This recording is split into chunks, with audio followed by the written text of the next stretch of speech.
ஓம் சாந்தி. அவ்யக்த சமிகை 18 நவம்பர் 2025. बाबा இன்னைக்கு என்ன சொல்லி கொடுக்குறாருன்னா, अब संगठित रूप में एक ही शुद्ध संकल्प अर्थात एक रस स्थिति बनाने का अभ्यास करो.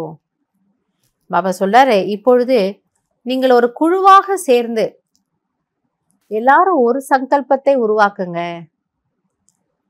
ஏதோ ஒரு ஸ்வமான் சொல்லுவார்ல, இப்போ பட்டியில் உட்காரோம், ஒரு ஸ்வமான் எடுத்து எல்லாரும் அப்படியே அதை ப்ராக்டிஸ் பண்ணுவோம்.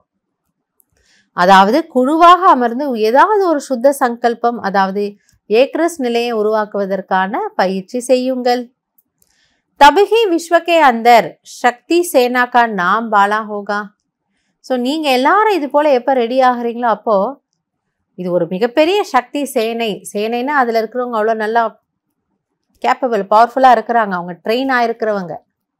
ஸோ பாபாவுக்கு இப்போ அந்த மாதிரி ஒரு குழு வேணுமா? அவருடைய காரியங்களை செவனை செய்வதற்காக சக்தி நிறைந்த ஆத்மாக்களுடைய ஒரு குழு எனக்கு தேவைப்படுது. அதனால் பாபா சொல்லார், நீங்கள் குழுவாக சுத சங்கல்பங்களை உருவாக்குறதுக்கு ஒரு ப்ரோக்ராம் பண்ணுங்க.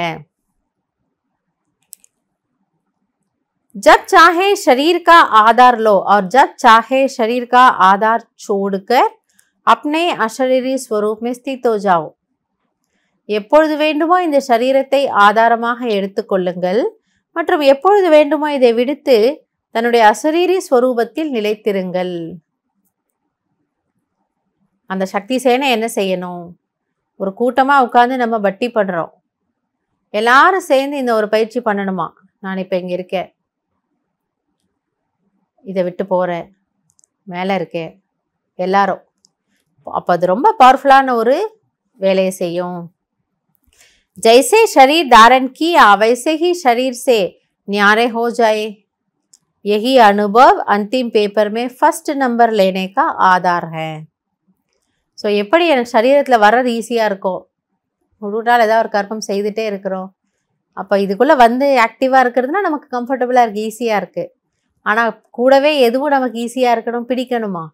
இதுலேருந்து விடுபட்டு நான் கொஞ்சம் நேரம் நிம்மதியாக, இந்த சென்ஸ் இதுலேருந்து விடுபட்டு நான் அந்த ஒரு அசரீர நிலையை அனுபவம் பண்ணுறேன், அதுவும் உங்களுக்கு ஈஸியாக இருக்கணும். இந்த ஒரு பயிற்சி தான் கடைசி நேரத்தில் வரக்கூடிய அந்த ஃபைனல் டெஸ்ட் பேப்பரில் உங்கள் நம்பரை முன்னாடி கொண்டு வரும்.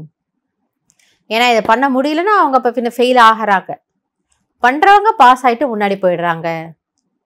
ஸோ கடைசி நேரத்தை நம்ம புத்தியில் வச்சு என்ன பண்ணணும்? இந்த பயிற்சிக்கு நம்ம இப்பொழுது சற்று கவனம் கொடுக்க வேண்டும்.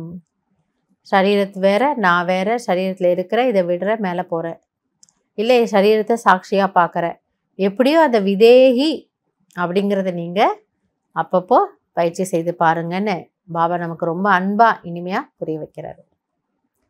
நல்லது. ஓம் சாந்தி.